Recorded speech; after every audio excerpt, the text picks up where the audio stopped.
Le réveillon de Noël, ma sœur a annoncé, la maison est à moi.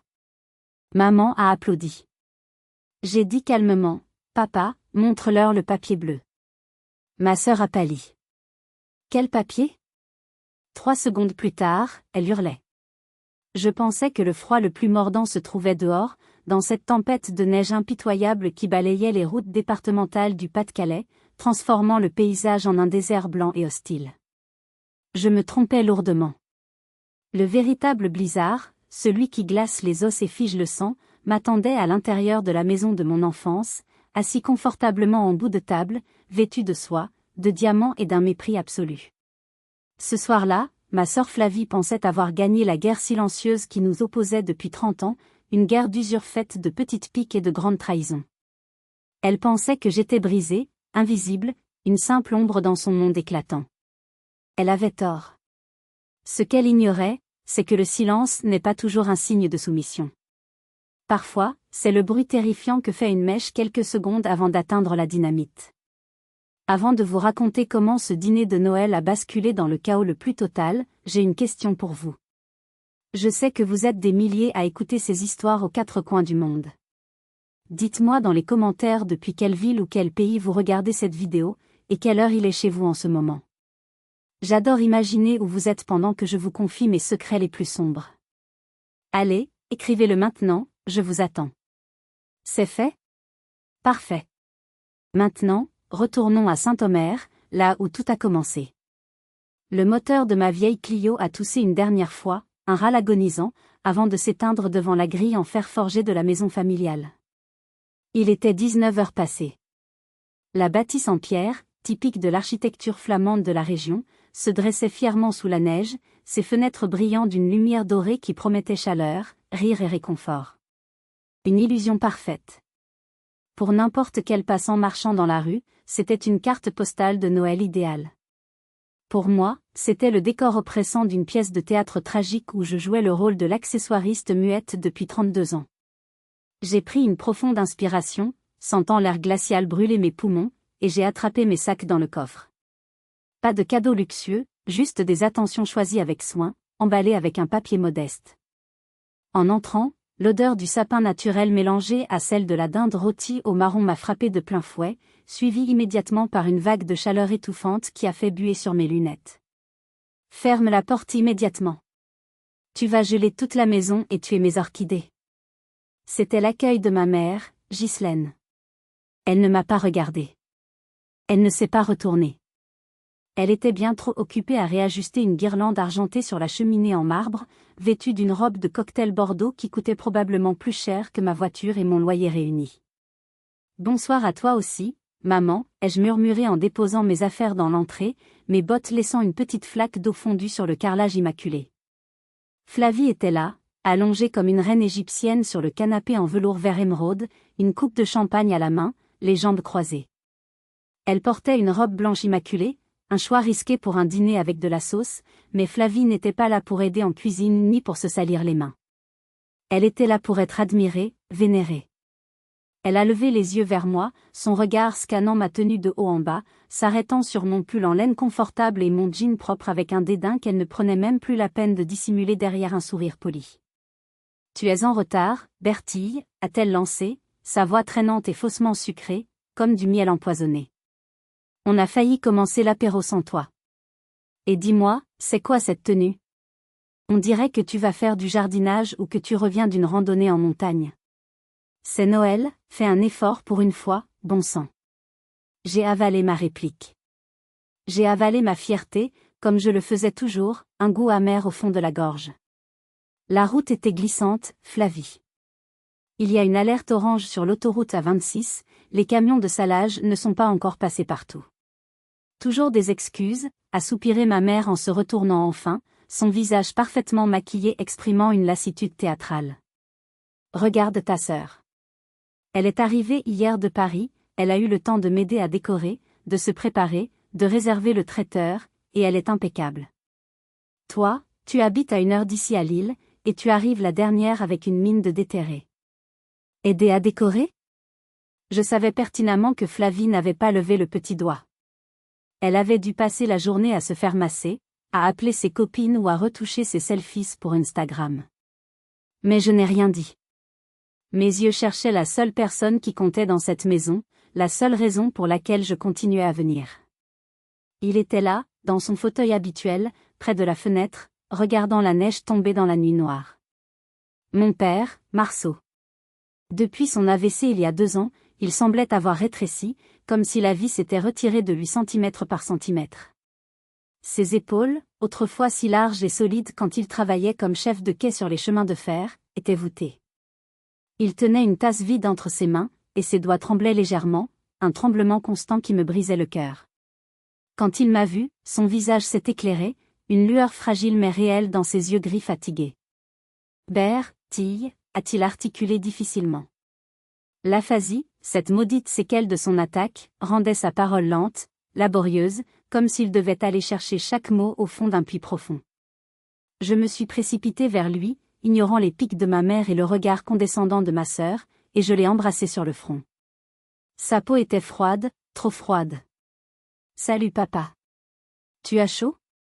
Tu veux une couverture? Je peux aller chercher ton plaid en laine. » Il a secoué la tête, me serrant la main avec une force surprenante pour un homme si affaibli. Son regard était intense, urgent, presque paniqué. Il essayait de me dire quelque chose sans parler. Une tension électrique émanait de lui, quelque chose de différent de sa résignation habituelle. « Allez, arrêtez les effusions ridicules », a claqué ma mère en tapant dans ses mains. « Bertille, va en cuisine immédiatement. Il faut ouvrir les huîtres et préparer les toasts de foie gras. Flavie ne peut pas, elle vient de faire sa manucure et le vernis n'est pas sec. » Bien sûr. La manucure de Flavie était une priorité nationale, bien plus importante que de saluer son père. J'ai lâché la main de mon père à contre-cœur, sentant ses doigts s'accrocher aux miens une dernière seconde. « J'y vais, maman. » En me dirigeant vers la cuisine, j'ai entendu Flavie ricaner doucement derrière mon dos. Heureusement qu'elle est là pour le service, sinon à quoi elle servirait dans cette famille? Je me suis arrêtée un instant, la main sur la poignée de la porte, le cœur battant dans la gorge comme un tambour fou. Je ne savais pas encore que ce soir, le service allait être très différent. Ce soir, je n'allais pas seulement servir le dîner. J'allais servir la justice, et le plat serait servi glacé. Tandis que j'ouvrais les huîtres, le bruit sec du couteau contre la coquille résonnait dans la cuisine vide comme les souvenirs qui se brisaient dans ma tête. Ce n'était pas nouveau. Cette dynamique toxique, cette injustice flagrante, était l'architecture même de notre famille, les fondations sur lesquelles nous avions grandi. Flavie était le soleil autour duquel mes parents gravitaient, l'astre brillant et capricieux, et j'étais la petite planète sombre et lointaine, utile seulement pour maintenir l'équilibre gravitationnel, pour absorber les chocs. Tout a commencé très tôt, dès notre plus tendre enfance. Flavie était l'aînée, la première, la plus jolie avec ses boucles blondes, la plus extravertie. Maman projetait sur elle tous ses rêves de grandeur inassouvis, toutes ses ambitions frustrées. Moi, j'étais plus calme, plus studieuse, plus effacée, brune comme papa. Et dans l'esprit étriqué de ma mère, effacée voulait dire négligeable, transparente. Je me souviens d'un Noël en particulier, j'avais 10 ans. C'est un souvenir qui me hante encore aujourd'hui. J'avais économisé mon argent de poche pendant 6 mois, renonçant aux bonbons et aux jouets, pour acheter à maman un foulard en soie véritable. Ce n'était pas du Hermès, bien sûr, mais pour moi, c'était un trésor inestimable, le plus beau tissu que j'avais jamais touché. Flavie, elle, avait oublié d'acheter un cadeau, comme d'habitude, et avait fait un dessin grossier sur une feuille de papier machine à la dernière minute, 5 minutes avant le dessert. Quand maman a ouvert mon paquet, elle a souri poliment, un sourire qui n'atteignait pas ses yeux. « Oh, c'est gentil, Bertille. La couleur est un peu terne, non? Ça ne va pas trop avec mon teint. » 5 minutes plus tard, Flavie lui tendait son dessin brouillon. Maman a pleuré. Elle a littéralement pleuré d'émotion, serrant le dessin contre son cœur, disant devant toute la famille que Flavie avait une âme d'artiste, une sensibilité unique, un don précieux. Le lendemain matin, j'ai retrouvé mon foulard en soie dans le couloir, jeté en boule par terre. Maman s'en servait pour cirer les bottes de danse de Flavie. Quand je l'ai regardée, horrifiée, les larmes aux yeux, elle m'a dit sans même remarquer ma douleur, « C'est le chiffon idéal, c'est doux, ça fait briller le cuir comme rien d'autre. Ne sois pas égoïste, ta sœur a une audition importante. Ce jour-là, quelque chose s'est brisé en moi. J'ai compris. Il n'y avait pas de place pour deux réussites dans cette maison. Il n'y avait de la lumière que pour une seule étoile. En grandissant, le fossé s'est transformé en canyon. Flavie voulait faire du théâtre, puis de la mode, puis des relations publiques. Maman a payé des écoles privées hors de prix à Paris, des stages non rémunérés à New York, des appartements luxueux dans le Marais. Flavie a besoin de réseau, c'est un investissement pour l'avenir, répétait-elle à papa qui signait les chèques en soupirant. Moi? J'ai voulu faire médecine. J'ai travaillé dur, j'ai fini major de ma promotion en orthophonie. Maman n'est jamais venue à ma remise de diplôme. Pas une seule fois. Elle était trop occupée à accompagner Flavie chez le coiffeur pour un casting de publicité pour du shampoing qu'elle n'a même pas vu. Quand j'ai ouvert mon propre cabinet à Lille, après des années de travail acharné, de nuits blanches et de prêts étudiants que je payais seule, maman a dit à nos voisins que je travaillais dans le paramédical, comme si c'était une maladie honteuse, quelque chose de sale. Elle n'a jamais compris, ou jamais voulu comprendre, que mon métier consistait à redonner une voix à ceux qui l'avaient perdue. Ironique, n'est-ce pas? Je passais mes journées à aider les autres à parler, à s'exprimer, alors que je n'arrivais pas à prononcer un seul mot pour me défendre chez moi, dans ma propre cuisine. Je dois faire une pause ici, car le souvenir de ce foulard transformé en chiffon me brûle encore l'estomac comme de l'acide. C'est le genre de petite cruauté qui reste gravée à vie, qui façonne une personnalité. Dites-moi, et soyez honnête, si vous aviez été à ma place, à 10 ans, voyant votre cadeau le plus précieux traité comme un déchet, qu'auriez-vous fait? Auriez-vous crié? Auriez-vous cessé d'essayer de plaire pour toujours? Ou auriez-vous fait comme moi, en vous promettant qu'un jour, vous seriez assez forte pour ne plus avoir besoin de leur validation toxique? Écrivez votre réaction en commentaire. J'ai besoin de savoir que je ne suis pas la seule à avoir vécu ça, que je ne suis pas folle d'avoir encore mal 20 ans plus tard. La cuisine était mon refuge habituel, l'endroit où je pouvais me cacher, mais ce soir-là, même les murs semblaient m'oppresser, se refermer sur moi. J'arrangeais les tranches de foie gras sur le pain d'épices avec une précision mécanique quand j'ai senti une présence derrière moi. Ce n'était pas le cliquetis agressif des talons aiguilles de ma mère, ni le pas lourd et assuré de Flavie. C'était un frottement doux, hésitant, comme celui de chaussons sur le carrelage. Je me suis retournée lentement. Papa était là, appuyé contre le cadre de la porte, me regardant avec cette intensité nouvelle qui m'avait frappé plus tôt. Il avait profité que maman et Flavie soient occupées à critiquer une tante au téléphone dans le salon pour s'échapper quelques minutes. « Papa, tu ne devrais pas rester debout trop longtemps, tes jambes sont encore faibles, dis-je doucement en tirant une chaise en bois pour lui. Assieds-toi. Il a refusé d'un geste sec de la main. Il s'est approché du plan de travail, ses yeux gris fixés sur mes mains qui tremblaient légèrement en tenant le couteau. Il a posé sa main, large, calleuse et chaude, sur la mienne. Sa peau était rugueuse, témoignage de 40 ans de travail manuel dans le froid des gares, mais son toucher était d'une douceur infinie, une caresse maladroite mais pleine d'amour. « Ça, va ?» a-t-il demandé. 2 mots. Un effort colossal pour lui qui luttait contre les mots qui se dérobaient. J'ai forcé un sourire, essayant de masquer ma tristesse. « Oui, papa. C'est juste. Noël. Tu sais comment elles sont. C'est toujours la même chose. » Il a grimacé. Une grimace de dégoût profond que je ne lui connaissais pas. Puis, il a plongé sa main dans la poche intérieure de sa vieille veste en tweed, celle qu'il portait tous les dimanches. Il en a sorti une petite enveloppe blanche, froissée au coin.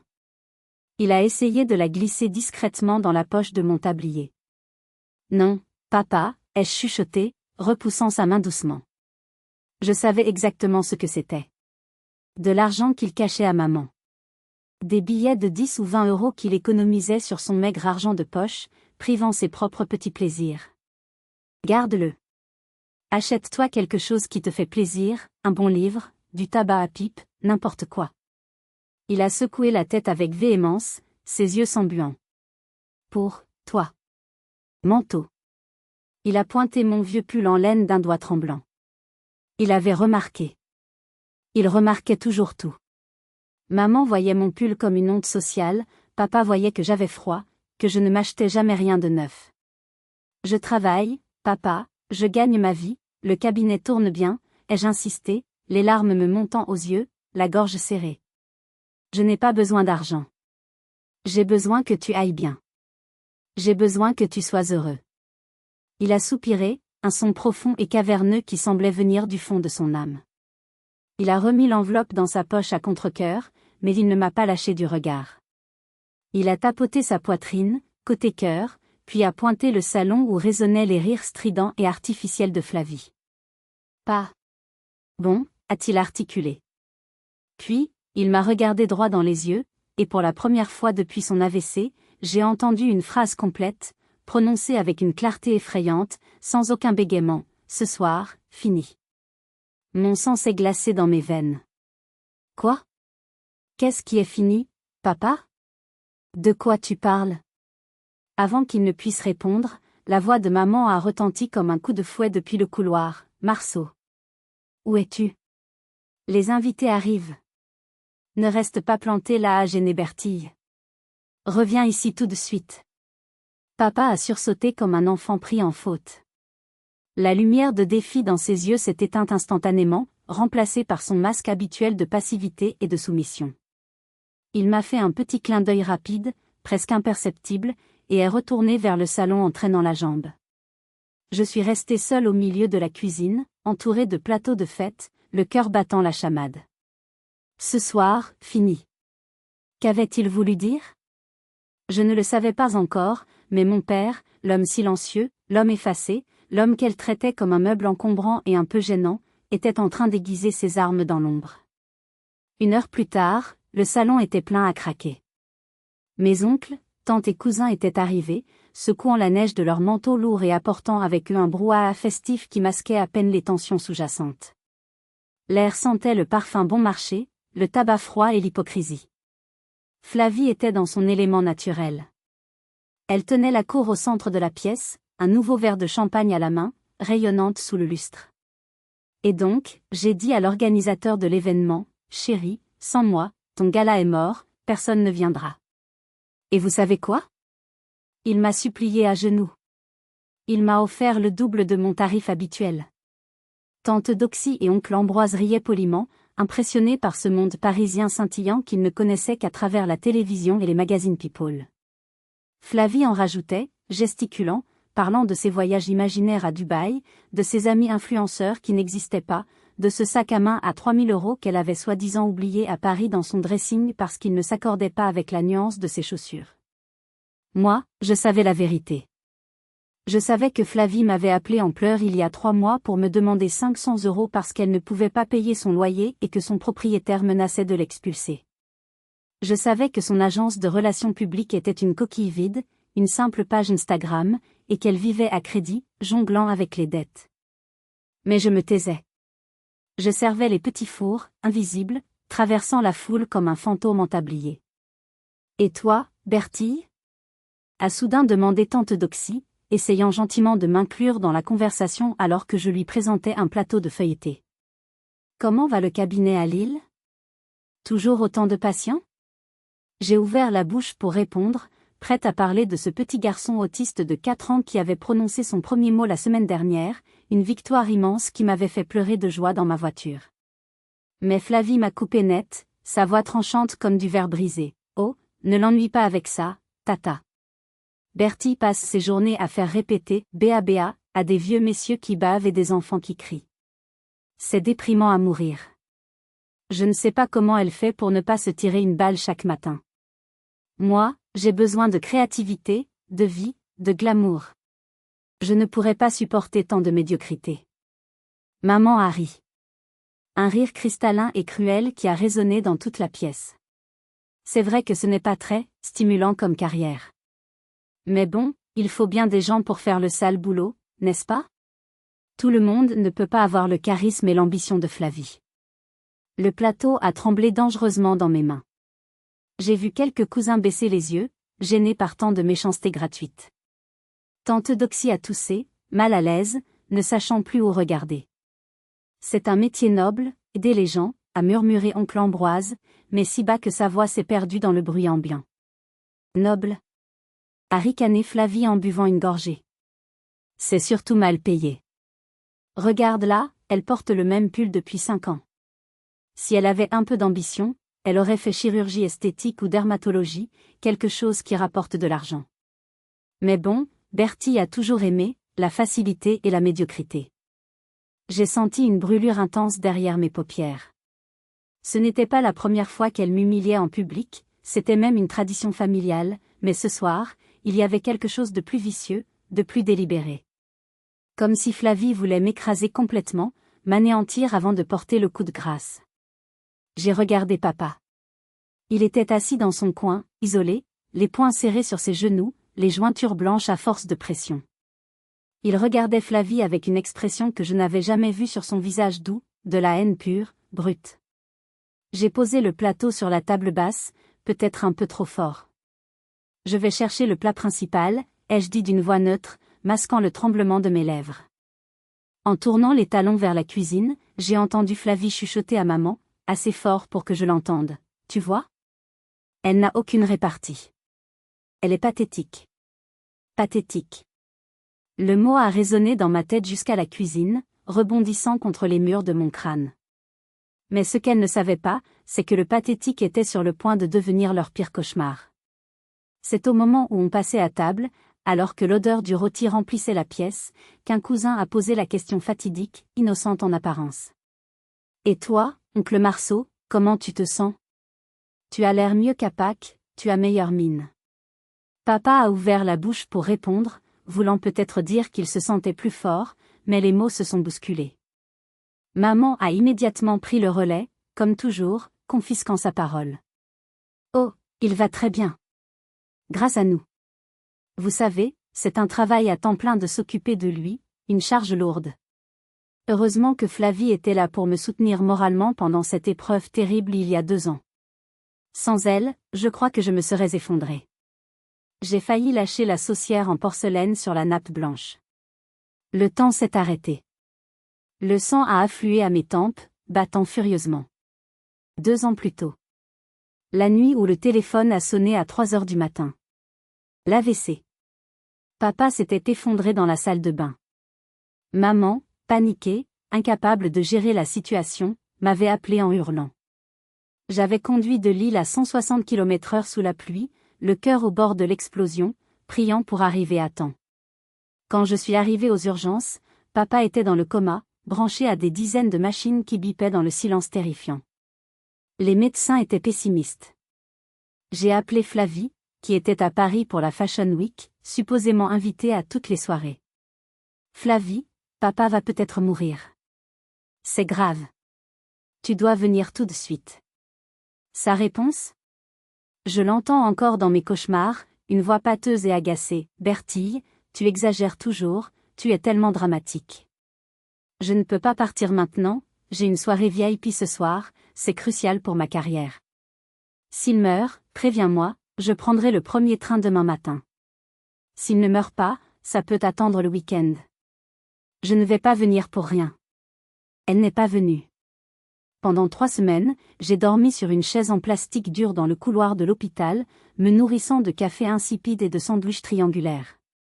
J'ai pris un congé sans solde de 3 mois, mettant mon cabinet en péril.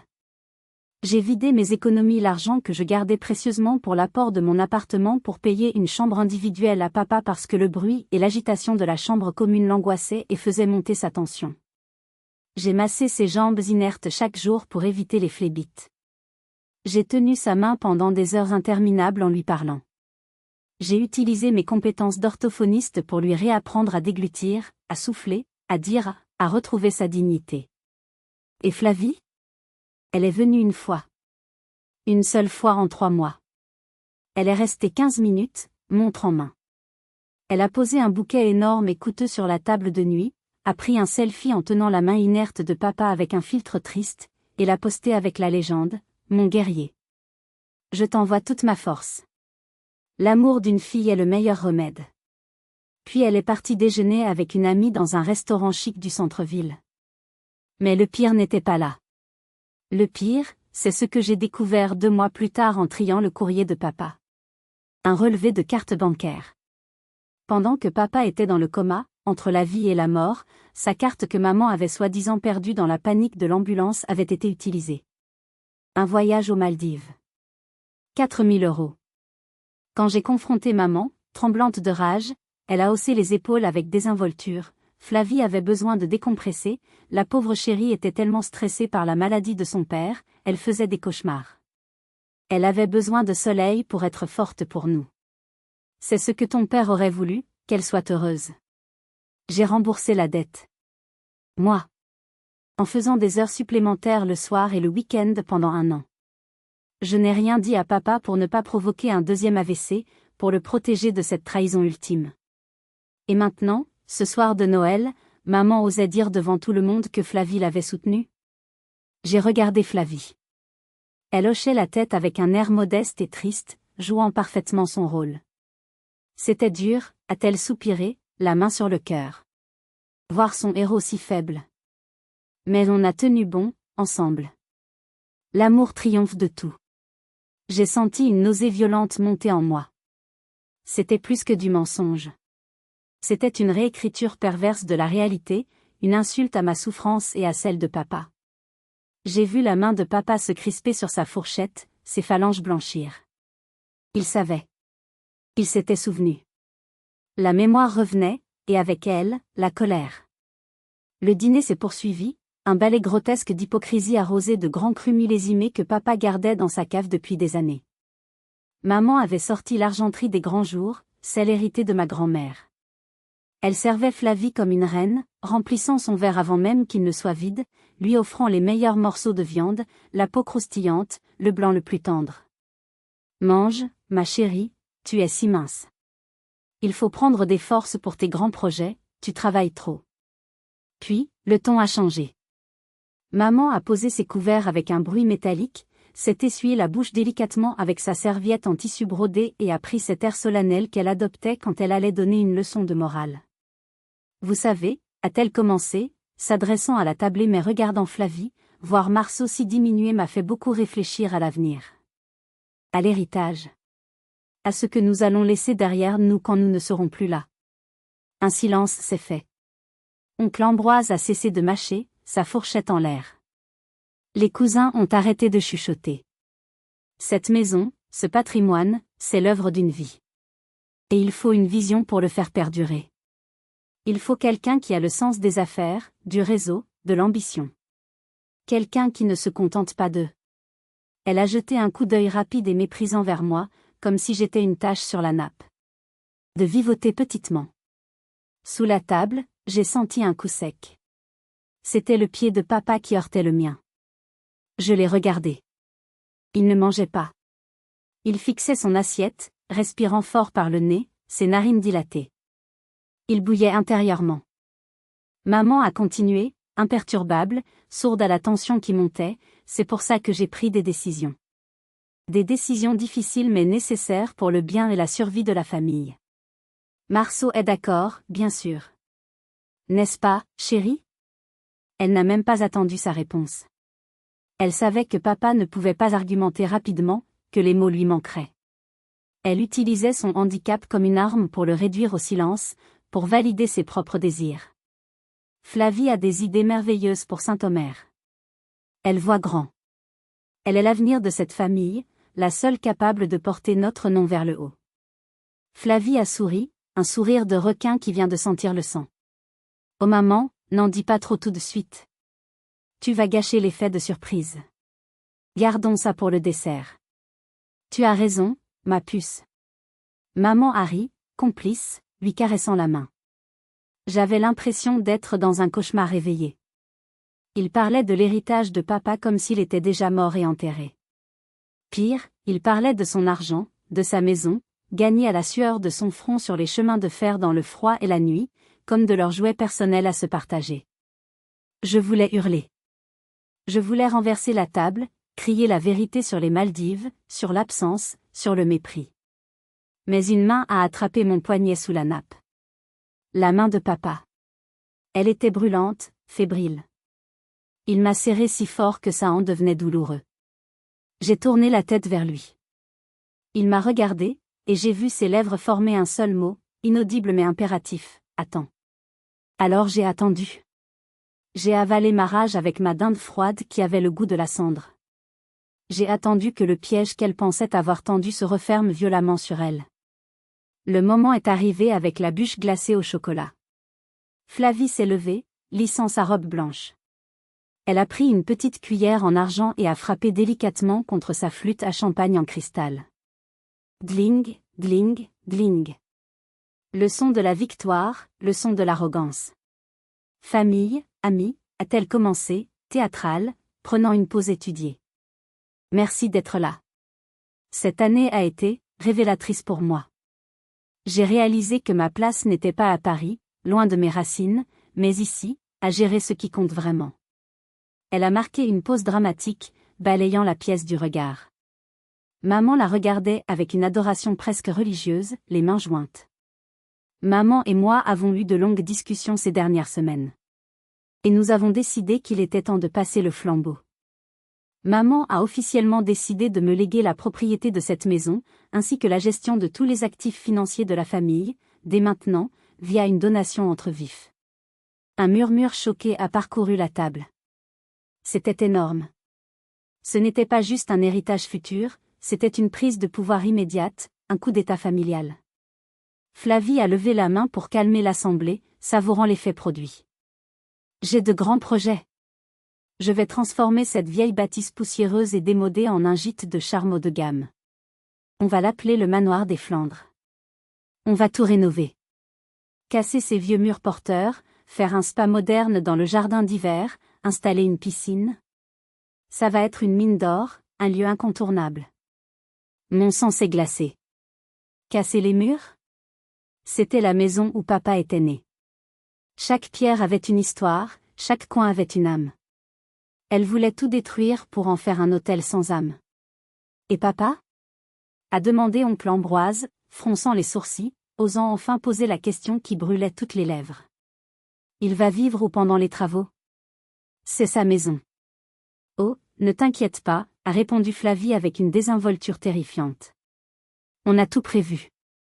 On va lui aménager une petite dépendance confortable au fond du jardin, dans l'ancienne cabane à outils rénovée. Il sera tranquille, loin du bruit des clients. Il aura son petit coin. Et pour Bertille? Elle s'est tournée vers moi, ce sourire venimeux toujours plaqué sur ses lèvres rouges. Ma petite sœur chérie. Je ne t'oublie pas, ne fais pas cette tête. Tu pourras occuper l'ancien garage. Je te laisse l'aménager à tes frais, bien sûr, mais je suis généreuse, je ne te ferai pas payer de loyer pendant, disons, 6 mois. Le temps que tu trouves un mari riche ou un meilleur boulot. C'est mon cadeau de Noël pour t'aider à démarrer. La salle a éclaté de rire. Un rire nerveux pour certains, franc et cruel pour d'autres. Ils applaudissaient. Ils trouvaient ça généreux. Ils applaudissaient ma spoliation, mon humiliation publique, et l'exil de mon père dans une cabane au fond de son propre jardin comme un chien. Maman rayonnait de fierté. C'est la meilleure solution. Flavie a le sens des affaires, elle est visionnaire. Elle va faire fructifier tout ça pour nous tous. Je sentais les larmes monter, brûlantes, mais pas des larmes de tristesse. Des larmes de rage pure, bouillante, volcanique. J'ai regardé Flavie, triomphante, vers levé. J'ai regardé maman, satisfaite de son œuvre. Et puis j'ai regardé papa. Il ne tremblait plus. Pas du tout. Il était assis, droit comme un i, une statue de pierre, un roc au milieu de la tempête. Son visage n'exprimait plus la douleur ou la confusion. Il exprimait une détermination froide, implacable, terrifiante. Il a lentement posé sa serviette sur la table, la pliant soigneusement. Il a pris une profonde inspiration. C'était le signal. Le moment que j'attendais sans le savoir. Je me suis dit, c'est maintenant. Si vous êtes arrivé jusqu'ici, laissez un commentaire pour nous dire ce que vous auriez fait à la place du personnage principal. Vous pouvez aussi écrire simplement le chiffre 1 pour montrer que vous suivez encore. Et dites-nous, vous regardez cette histoire depuis quelle région ou quel pays? Je me suis levée. Ma chaise a raclé le parquet avec un bruit strident, insupportable, qui a coupé net les applaudissements et les rires. Le silence est tombé, lourd, épais, suffocant. Flavie m'a regardé, agacée d'être interrompue dans son moment de gloire divine. Quoi, Bertille? A-t-elle soupiré. Tu veux faire un discours aussi? Essaie de ne pas bégayer, ça serait gênant pour tout le monde. Quelques cousins ont pouffé stupidement. J'ai ignoré la pique. Ma voix, quand elle est sortie, était calme. Trop calme. Une voix que je ne me connaissais pas, une voix forgée dans les feux de 30 ans d'injustice et de silence. Tu comptes transformer la maison de papa en hôtel? Ai-je demandé, articulant chaque mot. En gîte de luxe, a-t-elle corrigé sèchement. Et oui. C'est décidé. C'est acté. Les plans sont déjà chez l'architecte. Tu as demandé à papa? Elle a levé les yeux au ciel, exaspérée. Oh, arrête avec ça. Papa n'est plus en état de gérer quoi que ce soit, tu le sais très bien. Il est fatigué. Maman a la procuration, elle a signé les papiers. C'est fait. C'est légal. Papa est d'accord, n'est-ce pas papa? Elle a jeté cette question à papa comme on jette un os à un vieux chien, sans même le regarder, sans attendre de réponse. Je me suis tournée vers lui. Papa, ai-je dit doucement, mais assez fort pour que tout le monde entende, chaque syllabe pesant une tonne. Est-ce que tu es d'accord? Est-ce que tu veux vivre dans une cabane au fond du jardin pendant qu'elle détruit ta maison? Maman s'est interposée, se levant brusquement, renversant presque son verre. Ça suffit, Bertille. Ne monte pas ton père contre nous. Assieds-toi et tais-toi. Tu gâches la fête avec ta jalousie maladive. Non, ai-je répondu, mes yeux fixés sur ceux de mon père, ignorant les cris de ma mère. Je crois que c'est vous qui avez gâché la fête depuis très longtemps. Papa, tu veux leur dire la vraie nouvelle? Celle du rendez-vous d'hier matin? À ces mots, le visage de maman a changé. Une ombre d'inquiétude réelle a traversé ses traits figés. Quel rendez-vous? De quoi tu parles? Flavie a ricané, mais son rire sonnait faux, un peu trop aigu. De quoi elle parle? Elle délire complètement. Pauvre fille. Papa a bougé. Lentement, péniblement, mais avec une dignité immense, il s'est levé. Il s'est appuyé sur la table de ses deux mains pour se stabiliser. Toute la salle retenait son souffle. C'était la première fois de la soirée qu'il prenait physiquement de la place, qu'il imposait sa présence. Il a plongé la main dans la poche intérieure de sa veste. Sa main tremblait, oui, mais pas de faiblesse. De rage contenue. Il a sorti une chemise cartonnée. Bleu. Le bleu inimitable des actes notariés officiels. Papa? A couiné Flavie, sa voix perdant toute son assurance et montant dans les aigus. C'est quoi ça? Papa n'a pas répondu. Il a lancé la chemise sur la table. Elle a glissé sur la nappe blanche, renversant une salière en argent, le sel se répandant comme un mauvais présage, et s'est arrêté pile devant l'assiette de Flavie, au milieu des miettes de bûche. Puis, il a ouvert la bouche. Et il a parlé. Lis, a dit papa. Un mot. Un ordre absolu. Flavie a ouvert le dossier avec des doigts hésitants, ses ongles manucurés griffant le carton. Elle a scanné la première page. Ses yeux se sont écarquillés. Sa bouche s'est ouverte, puis refermée, comme un poisson hors de l'eau cherchant de l'air. Sa peau, déjà pâle, est devenue cireuse, presque verte. C'est impossible, a-t-elle balbutié, sa voix tremblant. Maman? C'est quoi ça? Ça ne peut pas être vrai. Maman a arraché le document des mains de Flavie avec violence. Elle a lu frénétiquement, ses yeux parcourant les lignes juridiques. Donation, entre vifs. Nue propriété. Séparation de biens. Révocation de procuration. Elle a levé les yeux vers papa, l'horreur pure déformant son visage lifté. Tu as changé le testament? Tu as donné la maison à elle? Elle m'a pointé du doigt comme si j'étais le diable incarné. La salle a halté. Un murmure de choc a parcouru la table comme une onde de choc. À Bertille? Tout. Papa a hoché la tête. Il a pris une grande inspiration, rassemblant ses forces pour l'effort d'élocution le plus important de sa vie. Grâce aux exercices que nous avions faits ensemble en secret, il a trouvé le rythme, la force. Cette maison, a-t-il commencé, sa voix grave résonnant dans le silence absolu. C'est l'héritage de mes parents. Bien propre. Pas à toi, Ghislaine. À moi. Il a marqué une pause, fixant maman droit dans les yeux. On est mariés sous le régime de la séparation de biens. Tu as oublié? Maman a vacillé, s'agrippant au dossier de sa chaise. Elle avait oublié, ou elle avait choisi d'ignorer ce détail crucial, pensant qu'elle contrôlait tellement son mari mentalement que le contrat de mariage ne comptait plus, qu'elle pouvait faire ce qu'elle voulait. Mais la procuration. A crié Flavie, paniquée. Maman a la procuration sur tes comptes. Elle peut tout bloquer. Annuler, a coupé papa, sa voix tranchante. Hier. Chez Maître Dupont. C'était mon coup de maître. Hier matin, j'avais pris ma journée, prétextant une urgence au cabinet. J'avais emmené papa chez le notaire de famille, un vieil ami à lui qui détestait maman depuis toujours. Nous avions tout verrouillé. Papa avait fait donation de la nue propriété de la maison et de tous ses placements personnels à moi. Il gardait l'usufruit, le droit d'y vivre, jusqu'à sa mort. Ce qui voulait dire que Flavie et maman ne pouvaient rien vendre. Rien toucher. Rien rénover. Elles n'étaient même plus chez elles. Elles étaient hébergées chez moi. Tu ne peux pas faire ça. A hurlé Flavie, jetant le dossier par terre dans une rage enfantine. C'est injuste. Je suis l'aînée. J'ai des projets. J'ai besoin de cet argent. C'est mon droit. Besoin?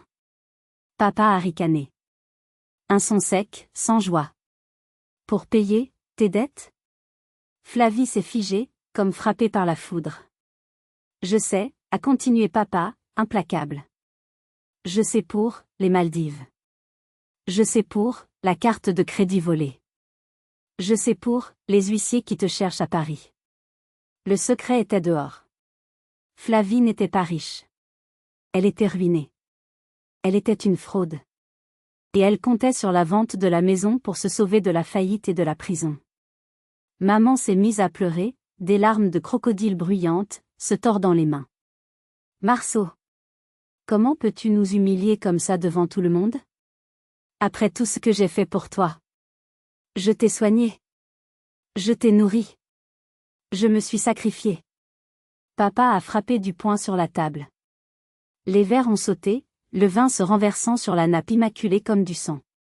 Mensonge! A-t-il rugi. C'était le cri d'un homme qui s'était tu trop longtemps, un cri primal. Tu ne m'as pas soigné, a-t-il dit, détachant chaque syllabe avec mépris. Il s'est tourné vers moi, et son regard s'est adouci instantanément, rempli d'une tendresse infinie. Elle m'a soigné. Bertille. Il a pointé Flavie d'un doigt accusateur. Toi, tu étais à la plage. Avec mon argent. Tu bronzais pendant que je mourais. Il a pointé maman.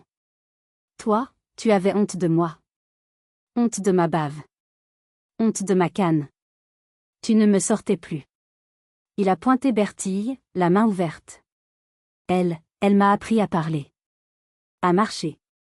Elle a payé l'hôpital. Avec ses économies. Elle a tout donné. Il s'est redressé, dominant la table de toute sa hauteur retrouvée, magnifique dans sa colère. Vous dites que Flavie est l'avenir? Non.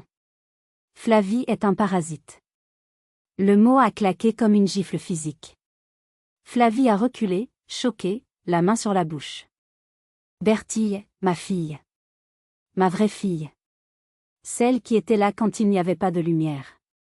Pas d'argent. Juste, de la merde et de la douleur. C'est ça, une fille. Il a balayé la salle du regard, défiant quiconque de le contredire. Alors oui. Tout est à Bertille. L'argent suit, l'amour. Et l'amour est ici.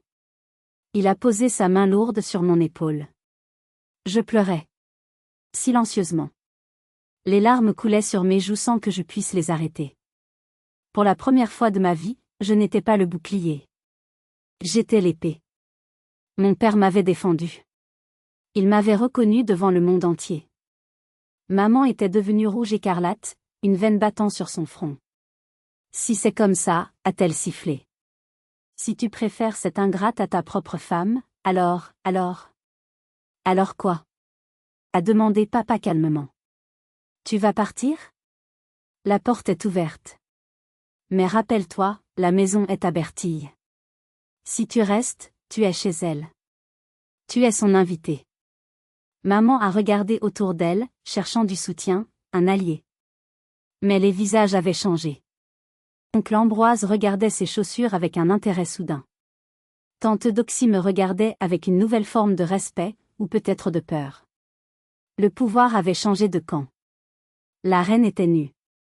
La fin de soirée fut un chaos absolu, une explosion de tout ce qui avait été contenu pendant des années. Flavie a piqué une crise d'hystérie, renversant sa chaise, hurlant des insultes qui auraient fait rougir un charretier, perdant toute trace de son accent parisien affecté. Elle a traité papa de vieux débris sénile, maman d'inutile incapable de contrôler son mari, et moi de voleuse manipulatrice.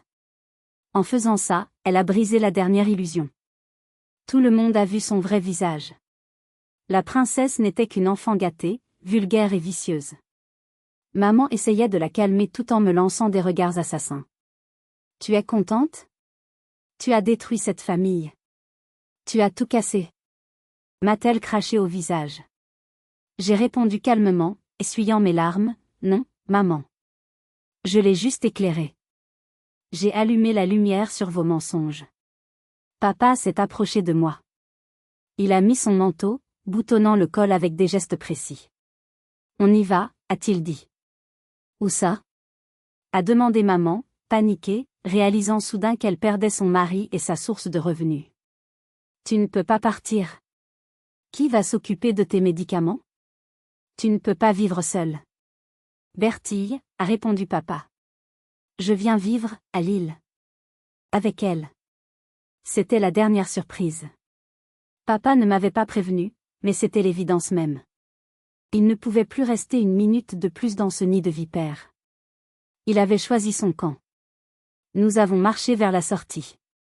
Personne ne nous a retenus.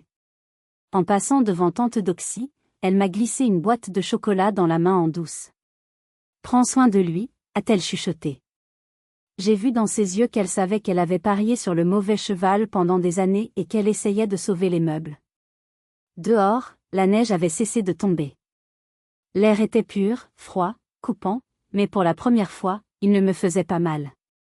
Il me nettoyait. Il lavait la boue de cette maison. J'ai aidé papa à monter dans ma Clio. Il a soupiré d'aise en s'asseyant sur le siège passager, loin des dorures, loin des cris, loin des mensonges. Derrière nous, dans la maison illuminée, on voyait les ombres de maman et Flavie gesticuler à travers les rideaux, prisonnières de leur propre échec, prisonnières d'une maison qui ne leur appartenait plus. Elles avaient les murs, pour l'instant, mais elles avaient tout perdu. Le trajet de retour vers Lille fut le plus beau de ma vie. Nous n'avons pas beaucoup parlé. Nous n'en avions pas besoin. Le silence entre nous n'était plus vide, il était plein de compréhension et de paix. La radio jouait doucement des chants de Noël, et papa battait la mesure sur ses genoux avec ses doigts, un sourire léger flottant sur ses lèvres. À un moment, alors que nous roulions sur l'autoroute déserte, il s'est tourné vers moi. Merci, a-t-il dit. De rien, papa. C'est normal. Non. Merci, d'avoir attendu. J'ai compris. Il ne me remerciait pas seulement pour ce soir. Il me remerciait d'avoir tenu bon toutes ces années. D'avoir supporté les humiliations sans devenir amère comme elle. D'avoir été là, patiente, prête, quand il a enfin eu la force de se battre. Aujourd'hui, 6 mois plus tard, la situation a bien changé. Papa vit avec moi dans mon appartement à Lille. Il va beaucoup mieux, il marche tous les jours au parc, il parle avec mes voisins et a même commencé à jardiner sur mon balcon. Il rit. Il est heureux. Du côté de Saint-Omer, c'est la débâcle totale. Flavie est sous le coup de plusieurs procès pour dettes impayées et escroqueries. Maman a dû vendre ses bijoux et ses fourrures pour payer les avocats. Elles vivent toujours dans la maison, mais elles savent que c'est temporaire. Papa, via moi et notre avocat, leur a donné 1 an pour partir ou commencer à payer un loyer au prix du marché.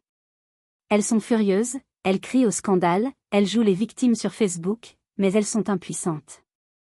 Le dossier bleu est inattaquable. La justice est passée. J'ai appris une chose essentielle cette nuit-là. On nous dit souvent que la famille est sacrée, qu'il faut tout pardonner, tout supporter au nom du sang. C'est faux. C'est un mensonge dangereux.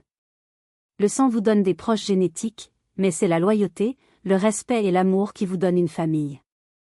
J'ai perdu une mère et une sœur ce soir de Noël. Mais j'ai retrouvé mon père. Et honnêtement, c'est le meilleur échange que j'ai jamais fait de ma vie. Voilà mon histoire. Je sais qu'elle est intense, mais je sais aussi que je ne suis pas la seule. Il y a des milliers de Bertie dehors, des personnes qui se sacrifient en silence pendant que les Flavie récoltent les lauriers. Si cette histoire a résonné en vous, s'il vous plaît, faites 3 choses pour moi. Premièrement, aimez cette vidéo pour que l'algorithme montre cette vérité à plus de gens. Deuxièmement, abonnez-vous à la chaîne. Comme je vous l'ai dit, Flavie a essayé de m'attaquer en justice le mois dernier, et croyez-moi, la suite est encore plus croustillante et incroyable. Vous ne voulez pas rater la partie 2. Et enfin, commentez le mot liberté ci-dessous si vous pensez que papa a pris la bonne décision en quittant tout. Merci de m'avoir écouté. Joyeux Noël à ceux qui le méritent, et courage à ceux qui se battent dans l'ombre.